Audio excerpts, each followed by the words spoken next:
জাতীয় নির্বাচনের বহুল প্রত্যাশিত তফসিল ঘোষণা হলো। আইনশৃঙ্খলা পরিস্থিতি নিয়ে চট্টগ্রামে তৈরি হয়েছে নতুন উদ্বেগ।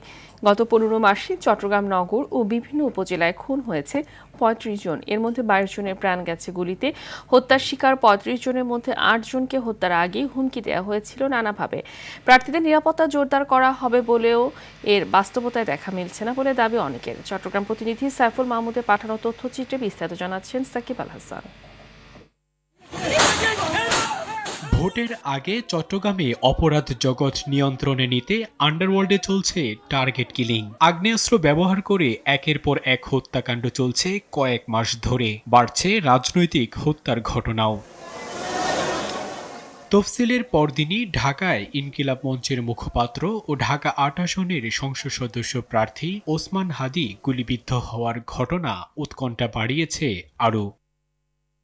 2024 সালের নভেম্বর থেকে 2025 সালের নভেম্বর পর্যন্ত চট্টগ্রামে রাজনৈতিক বিরোধ ও আধিপত্য বিস্তারে খুন হয়েছেন 35 জন, যার মধ্যে রাজনৈতিক দ্বন্দ্বে নিহত হয়েছেন অন্তত 10 জন। হত্যার শিকার 35 জনের মধ্যে 8 জনকে হত্যার আগেই হুমকি দেওয়া হয়েছিল নানাভাবে। এসব হত্যাকাণ্ডের পরও নির্বাচনকে ঘিরে প্রার্থীদের জন্য এখনও দৃশ্যমান কোনো নিরাপত্তা ব্যবস্থা জোরদার করা হয়নি বলছেন এই সংগঠন।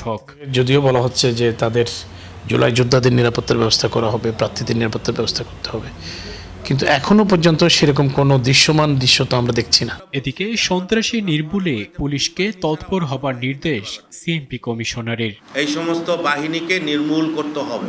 নির্মূল মানে নির্মূল, প্রয়োজনে চরমপন্থা অবলম্বন করতেও আমি বিন্দু মাত্র দ্বিধাবোধ করব না। আতঙ্কিত না হবার পরামর্শ চট্টগ্রামের এই শীর্ষ পুলিশ কর্মকর্তার। এরা কিছু করতে পারবে না। এরা একটু করার চেষ্টা করলে আমরা আশা করি তাদের বিরুদ্ধে ব্যবস্থা আমরা নিতে পারব। আতঙ্কিত হওয়ার কিছু নেই।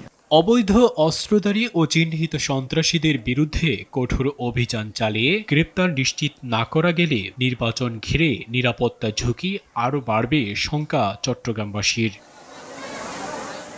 সাকিব আল হাসান, RTV।